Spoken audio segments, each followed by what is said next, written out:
What's up? This is stupid. This is amazing. This is what episode? Awesome. 181.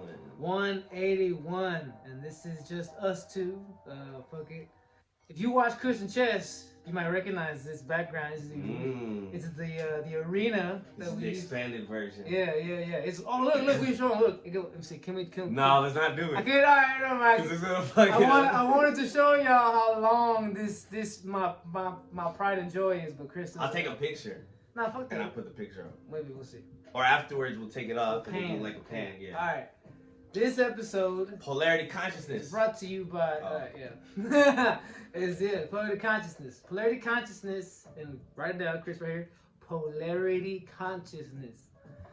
Polarity Consciousness means that you see life as good or bad. As in, for example, because dual consciousness or duality is you see one versus the other. Yeah, you could wake up this morning and bump your foot. And you could either look at that as like, oh, this is horrible. My fucking foot hurts. I'm gonna be mad. Right, it's fucking up my day. Yeah. I'm gonna be angry about this. Or you can look at it and say, well, this is a sign. Maybe I need to watch my step. I need to watch the, I need to slow down a little bit. Yeah. Like stuff. See what I'm saying? There's two ways to look at it. You know what I'm saying? Yeah. That's how I look at it, and that's how anything is. So you can look at anything that happens to you as, oh, this is good or bad. Or you can just take the good and bad out of it and say, this is an opportunity for change or an opportunity for something other than looking at it as good or bad. You know what I'm saying? Yeah. It's like Romo sent me something. Shout out to Romo. He's outside chilling on the porch. He sent me this Instagram thing the other day, and it said something about like to help quell anxiety, to get rid of some anxieties, to realize that a lot of these events, a lot of things that are happening to us are happening for our benefit. You don't have to read it, bro. Don't be so nosy. Don't look at the text. Help us out. Let's see.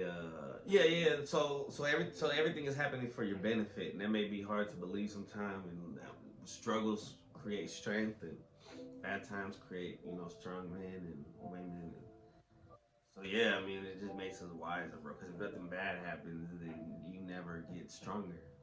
You never get wiser. If you always just decide that this is bad, the situation and what's happening to me is bad, so I'm gonna run from it, or I'm gonna try to find ways to dwell on the negative of it. Yeah, you know what I'm saying? Which I used to do all the time. One little thing would fuck up my whole day. Play the victim, you know what I'm saying? Like, oh, woe is me, you know what I'm saying? Or you could look at it as like, okay, well, this is life trying to hand me an opportunity to level up a little bit. You know what I'm saying? This is life to test my strength. In battle. Yeah. You know what I'm saying? You know what I'm saying? Because it's one of those things that if you never hit a point in life where you're gonna stop dealing with shit. You know what I'm saying? I don't really care what status you achieve as far as money, a title, you know what I'm saying? I don't care how many, nothing. I don't care, nothing. There's nothing that is gonna make you not have to deal with problems, not have to overcome obstacles in life. And instead of like always complaining about them, and then taking forever to handle something, and then other things start to grow out of that, and then you have it becomes worse. Instead of having a problem, then you got problems. Right. You know what I'm saying? And that's how I look at it, So like you gotta take advantage of the original problem and see that as an opportunity to solve it, because that will help you solve other problems in the future. Like for example, if you are in a relationship where you're constantly finding yourself at odds, you're constantly coming into conflict, and you ask yourself, well, what the fuck is this about? Why am I having to deal with so and so always? We can't be on the same page. Well, that's a sign, bro. If you over here saying to yourself that, oh, I'm trying, like I want to be with the right one. Well, maybe these constant struggles are signs that you're not with the right one. Especially if you've already gone through the process of trying different things, like discussing it first, going about some actions. Okay, this hasn't worked, so let's try this. And once you've done your due diligence, then only one can respect like the end of something, like and no one can deny something like that. Exactly. You know what I'm saying? It's just respectful on both sides. So and instead of like going through it and like, oh, this thing is falling apart, so I'm gonna turn petty, or I'm gonna get angry, or I'm gonna turn rude or whatever. I want you to think of it from perspective of how do I want to look at this event in 10, 15 years? when I'm sitting on the porch somewhere, rocking in my rocking chair, and I'm gray and shit, how do I want to look? Do I want to look back and be able to say, you know what? I handled that in the best way I could have. You know, I stepped up, even though maybe I didn't want to or I didn't have to. You know, but the fact that you did will help you be able to sit in that rocking chair and rock a little easier instead of sitting there like, oh fuck, cringe. You You know? don't cringe when you're old. Where you stop, you're like, what was I thinking? You know, because hey man, I got enough of those moments already. You know what I'm saying? And let me tell you, bro. Like it's just handle this shit. Be mature. You know what I'm saying? Be mature. Be real with yourself. You know, like yes, it's okay to say that this is hurting me. This is making me mad. This is offending me. This is stressing me out. That doesn't mean you quit. You know what I'm saying? That doesn't mean you quit and turn to an asshole or quit and throw in the towel or decide to say, you know what? I'm not gonna, you know, I'm not holding up my end of the responsibility of this situation. You know what I'm saying? Like, and don't join them just because you can't beat them like exactly. the negative people. An eye for an eye just leaves two people blind. You know what I'm saying? There's no way around that. You know, you might feel good for a second getting quote unquote revenge or even, but that's only gonna be very temporary. Then you're gonna have the rest of your life gonna be cringing like fuck. Yeah. It just leads to more negativity. Like negativity begets more negativity. It's only been 6 minutes. And it doesn't stop.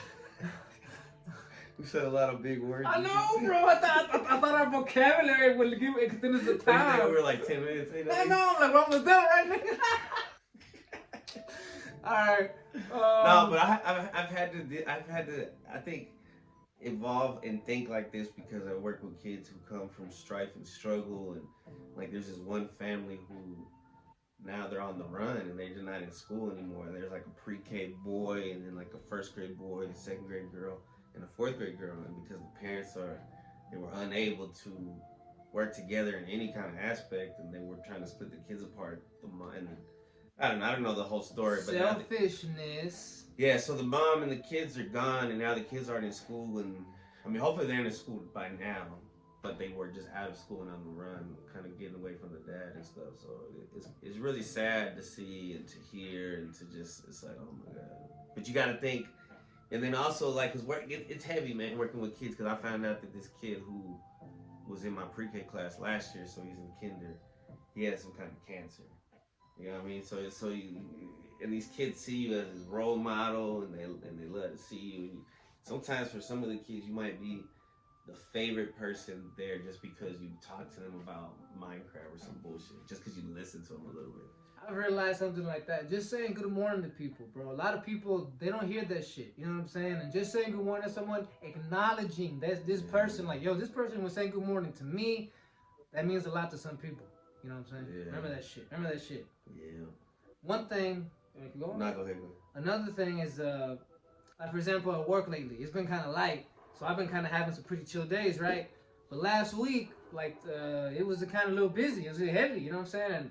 And it was like Wednesday or Thursday, and I caught myself bitching, bro. I was mad. I'm like, man, why do I gotta do all this fucking work? But then I was able to catch. It took me an hour of me bitching while I'm loading doing my work, right? But I was like, wait a minute, bro. Life is trying to keep you sharp, like you talked about. You know, you had it light, you know what I'm saying, and you see how it is, bro. It's chill. You know, you got too used to just chilling. You know what I'm saying? You need to keep in battle mode, like you said. You know what I'm saying? And also, you won't appreciate it if it's always like that. You'll start getting bored of that. Exactly. Bored of that calmness. You know what I'm saying? That way you can appreciate those moments when you like put in some work and then you feel good after. Because sometimes having to push it, you know what I'm saying, physically, like you feel good afterwards, like damn, I still got it. You know what I'm saying? And that to me, that's what it does. I still prove that I can push it to that level where I like, you know, I kind of like go Super Saiyan for a little bit. Right, you're still in your prime. You still got that beast mode. Yeah, yes, you know what I'm saying. Yes, you know what I'm saying. If I need it, it's still there. You know what I'm saying. So I should be happy about that. You know that I still have that go. You can do it. Yes, there's a lot of people who cannot. Yes, because yeah. Real talk. You know. It's in all aspects. Just having a job, man, because jobs suck and the whole 9 to 5 sucks and 40 hours a week sucks, but. Rejection. Let me tell you something, bro. Getting rejected a lot of times is not really. Sometimes it's a favor. People look at it as closing of the door, right, or something being taken away from you. But what it really is, bro, is sometimes another door being unlocked, or something else, or you being freed up to get something else. Another path is open. Yeah, you know what I'm saying. So, and I might have to go through this in the future. You know what I'm saying? Where I'm gonna have to deal with rejection. You know what I'm saying? I'm gonna have to get ghosted, maybe. You know what I'm saying? I'm gonna have to be able to say, Instead of being like, oh man, what the fuck, I'm just a simp, or oh, you know, people, you know, like, you know, these women out here, you know, they don't, you know, I'm not gonna, it's no one's fault. It ain't no one's fault. It ain't no bad. It's go ahead though. I feel like I rejected myself for years. Like that's why, because I always come up with excuses on why I don't. You're never gonna be accepted until you accept yourself first. Yeah, like I'm always like, oh, I don't have enough this, or I don't have enough that, or I don't do this, or I can't. That's the whole. So I'm just like, for years I've been like, there's reasons, but really, if I honestly am truthful, it's just like, oh, I just don't want to, and I'm just making up excuses. Like, Chris has just been beating up on himself for a long time. Nobody else. Everybody else, he's a cool dude who can do what he wants and can take life by the balls if he has to. You know what I'm saying? But instead, he's beating up on himself and he doubts himself. Not as much anymore. But I mean, when it comes to relationships, I have decided that I'm just like, I'm not in a hurry for it, right? But I'm more. You shouldn't be. You shouldn't be. It's more of a loving reason. I've learned to love myself, because before it was like, I hate myself. Why would anybody want to be with me? But now it's like, I love myself. Somebody probably does, but now I know that I don't necessarily want to love somebody yet. Like, I still need to love myself some more, give myself some more time. Exactly. How am I gonna, if I still haven't figured out how to bake this pie, how am I gonna share it with somebody? You know what I'm saying? You need to perfect it. Yes, you need to be able to love yourself before you can love someone else, have someone else love you. Yeah, you gotta be able to cook and shit, make it look good before you can start sharing and selling your plates. Just, you know, remember when you were 14 or 15, like, give me the keys, I'll get in this bitch and I drive it, you know what I'm saying? Yeah, it's not that easy, you know what I'm saying? It don't matter how eager you are, don't matter how many times you've seen a motherfucker drive a car, you don't know how to do it until you fuck up a little bit. Ain't no one get behind that wheel, you know, become a pro. Yeah, and then you get tired of it. There's a point where you get tired. Exactly. And so Chris, you know, thinking he's all eager to run to a relationship, he realizes now, like, what am I eager for? Like this, you know, like there's a whole. If I'm gonna be with this person, it's gonna be for a long fucking time. You know what I'm saying? So let me get used to that before, you know, because you know, I know right now what gets us is the lust. You know, we just wanna fuck. You know what I'm saying? It's natural instinct. Netflix, cheers. It's evolution. Oh, you said Netflix and shit. Yeah. Hulu and screw you. Man, this fool. That joke. Disney Plus and bust nuts. Damn. So no, HBO Max. HBO Max hit it from the back. Hey. I was gonna say make it clap, but that's that too. Jeez Louise. Oh, that's a helicopter. No, it's Robo's farting. What was that, 20 minutes? Damn. 12. Don't be telling the audience. But yeah, man. I mean, I don't know. Coming from trauma, you're forced to fucking start to either make you or break you.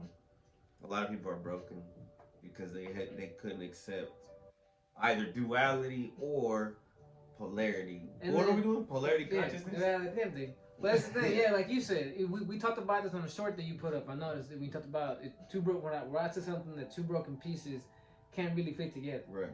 Or at least they won't. They won't. If one of the if for example, you got two pieces that are broken, and they might fit together. They might be able to keep each other up, right? But if one of these pieces decides that they want to heal, not be broken anymore, and this other piece doesn't, you don't fit anymore.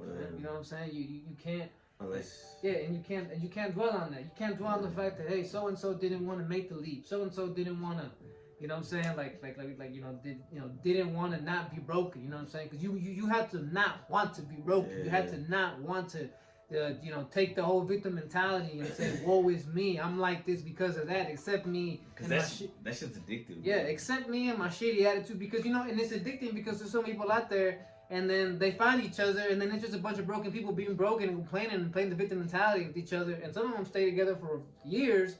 So what do you have? These people just get used broken to children. Yes, man, broken children, bro. And you got these chains, emotional chains, that are never broken. You know what I'm saying? Generational curses, so to speak. You know what I'm saying? That are never broken because what has been made normal is to not deal with it. Find someone else who got the same problem as me, and then we just be miserable together. Misery loves company. You know what I'm saying? Yeah. And I'd rather, fuck it. It's not true love, though. I'd rather get my confidence and then take my time to finding someone who can match that confidence instead of just constantly finding someone who's gonna leech. You know what I'm saying? I know, because it is part. I guess I don't know. It's something in us that we have to fight because women have a motherly tendencies. We have fatherly tendencies. Not all of them. Not all women have father tendencies. Mother. Not all women. Right, correct. But some do, so that's why you find women who take care of grown men, and that's probably unsolved trauma, unresolved trauma, and the same, and vice versa for men taking care of broken women. Yeah. Yeah. I forgot where I was gonna go with that. You said you find. But it's just instilled into the kids, bro. Like from pre-K, they want their boyfriend and girlfriend and shit. And they was asking like, "You got a girlfriend?" I was like, "Nah, man. Like I don't." Yeah, society's I'm asking me. Society. Like why? And it's like I don't know, man.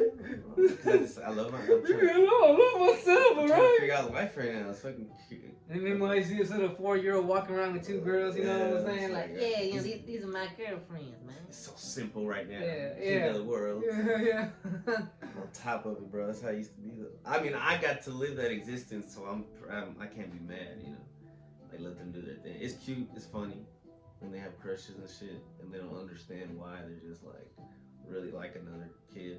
Yeah. Yeah. I used to get mad a lot when I used to run out of weed, and it took me a while to get some more. But then I realized that when I run out of weed, and I can't, and something's going on where I can't get it, there's something that I need to be without weed for the moment. You know what I'm saying? Like there's something there. There's a lesson. Maybe I haven't taken advantage. Maybe the reason why I ran out of weed because I wasn't financially responsible, and now I'm over here like trying to scramble. You know what I'm saying? Trying to. Yeah. I also felt like I was being irresponsible. Like, damn, bro, look, this is what happens when you wait to the last minute. You don't re-up before you run out and shit. I'm like, why would you let yourself run out? You know what I mean? It's like if you know you're not gonna want to feel this, don't. And I had to learn to do that too, because I would fucking freak out and shit. Wait last minute for everything, which is exciting sometimes. It makes the day more exciting. I realize when I wait till the last minute before I gotta go to work or some shit, or you know what I mean. It's bad though. It's not good. It's not a good high. It's like a false like hunting experience or something like, oh fuck, I gotta get there. And but it's crazy. Like on the road, man, people act differently when they're behind a wheel of a vehicle. Like the other day, bro, in the morning, I backed out of my driveway, right, and somebody was coming, so I was like, my bad. And then the dude was like, I was like, damn, I was like, my bad, bro. Like I made you wait or whatever. It's like those 2 seconds you made me stop. He kind of bucked at me with his car, like, huh. Hey. And then I was like, what the fuck? I never had anybody do that to me. Like if they had but with their car, bro, that shit was weird. It was like this, he looked like a rich white dude because he was like a Lexus CRV type deal. You know what I mean? It's like, damn. And I could have let that fucking ruin my day. I could, but I just laughed it off. You know? Held it into it just now. Yeah, because I was, I told my son about it. I was like, that's never happened to me. But I was like, because I tell him, there's people out there that crazy, man. Yeah, you just gotta be fucking careful. It's not even about, and I've had to tell him too, like, because he wants to drive to school already by himself. He's 14, but bro. It's not even just him. It's just, well, first of all, it's illegal, so you can't. Yeah, if bro. something And you know what? happens, You know what's gonna happen, bro? If he gets caught in that car with his name not on the insurance, he's got no license. You're gonna be getting the phone call. Cops be like, "What are you? Where do you live?" They're gonna give you the ticket, bro. Yeah. They're gonna take that car and say, "You need to come pick it up." Well, it wouldn't even be my car that he'd be driving. Yeah, but but eventually someone's gonna Chris, I need money. You know what I'm saying? Eventually it's gonna go back to you. That's why. But yeah, I had to put that like, nah, you just can't, bro. But you gotta. I mean, I don't know. It's hard. You gotta follow the rules, bro. Like that, you ain't like, I get it. You my son, I love you. You ain't special, bro. You can't get that mentality in these little kids, bro. That you special. Like, look, you matter as an individual, bro. You gotta follow the rules right now, bro. You know what I'm saying? Like, and because letting your kids slide, bro. Always. How do you think they're gonna grow? What kind of mentality they're gonna grow up? Yeah, they're never gonna take responsibility. Exactly, bro. They're gonna want things the easy way all the time. If they don't get things their way, I don't want to do this. Nah, man, I don't want to do it. They take nothing serious, bro. Everything is just, oh yeah, it's all good. Nah, I just didn't feel like it. Like I said, they'll be, It's hard, man, raising a kid like separately. But I mean, you gotta look at the duality of it. I mean, it just makes it a big challenge. It's making him work harder to be a good father, because if he was just there, Chris might just be beating on his kid anyway. You know what I'm saying? I definitely want to be beating on him, but I mean, you become complicit, you become compliant, and you just get used to. You see it a lot of times where people they don't appreciate it. You know, I appreciate it, but at what cost? But it is what it is. So, but yeah, like the last few weekends, these get-togethers have been happening. Kevin and Tony are actually busy doing they're on a soccer team, and they play on the day we record. That their games are at night on the day we record, and that's when we get together. You know what I'm saying, at night. So at first I was like, man, this is kind of pissing me off, and then obviously not everybody's been available. You know what I'm saying? Like last couple weekends we've been busy doing shit, but it's like that's for a reason. You know what I'm saying? Instead of me looking at it like, man, I'm getting what's the word? Jealous. Nah, not jealous. Lonely. Like sad. Like y'all being a pussy. like instead of me saying, oh, like they're ranking out, you know what I'm saying, or leaving me hanging, you know what I'm saying? It's like, nah, bro, maybe the universe wants you to spend some time on your own. Maybe wants you to take care of something on you. You get to, do something that you want, and not have to worry about, oh, the squad will be here soon, where this and that, because I'm a great host. I get everything prepared for the squad when they come. You know what I'm saying? Right. And yeah, so and it was nice. Yesterday I had a good time just chilling by myself. Reading comics. Reading books. You know what I'm saying? Like it was nice to get to do that. I got to do it on my time. Wasn't rushed. It was cool. I got to take it slow. Whew, that's the best, right? To not have to rush. Yeah. Oh my goodness, bro. And you appreciate, you learn, and when you don't make it a habit to just be lazy all the fucking time or try to find free time to do what the fuck you want. If you're constantly handling shit, when you get that free time, bro, you appreciate the fuck out of it. You know what I'm saying? Me getting to kick it here with my boys and play chess and just do this shit. I appreciate it. I appreciate it. You know what I'm saying? It's really nice. Instead of me just like, oh, I see him twice a week, so it's all good. Nah, bro. The fact that sometimes things come up, the fact that sometimes it is a struggle to make this to click us up. It makes it that much more better. It makes you have to appreciate the one, because you're like, hey, I might not get it next weekend, fam. So it's like. But we also know, I think we're also comforted knowing, but it will happen eventually. Cause I'd be upset if I was like, damn, when not knowing. But I'm always like, Chris don't want to wake up. This motherfucker be asleep till like 3 in the afternoon sometimes. You know what I'm saying? Chris will hit me up like, beauty sleep. Hit me up with his double negatives. I'm not sure. Maybe, probably, I'll be free. You know what I'm saying? I'm like, bruh, just tell me. I might possibly be ready, bro. Like, yeah. I'm not sure, but maybe. It's a possibility that I might be available. This fool right here. Oh, yeah. Very indecisive. Yeah, that's something you need to work on, Chris. Well, I've noticed with the edibles, I become very indecisive.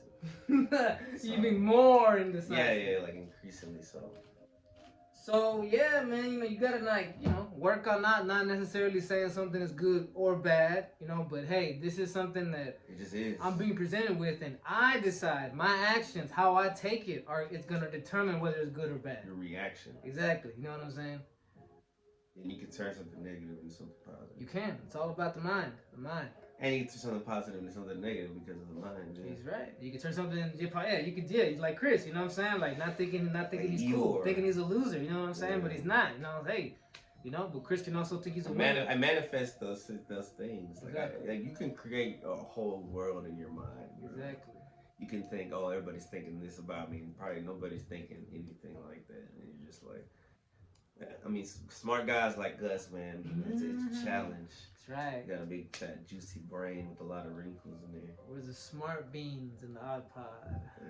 Smart, cool, jumping Mexican beans. On that note, episode what? 181. 181. Yeah. Y'all see you next time.